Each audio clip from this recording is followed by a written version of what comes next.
Dapat siguro hindi ko na sinabi sa'yo tungkol kay Jewel kasi hindi pa naman ako sigurado kung anak ko siya. Dapat hindi ko na talaga sinabi.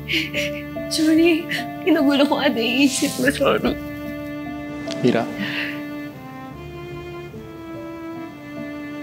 Intindihan kita. Intindihan kita.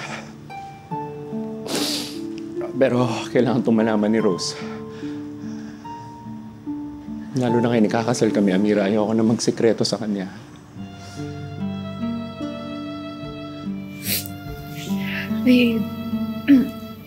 May paraan naman para malaman kung anak pa talaga natin si Jewel.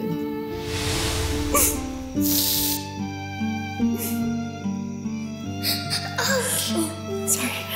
I'll put it back, okay? Jewel.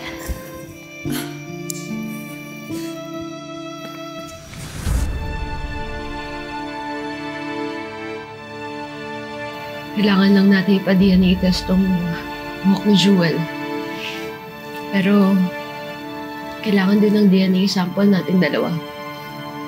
Yun ay kung okay lang sa'yo.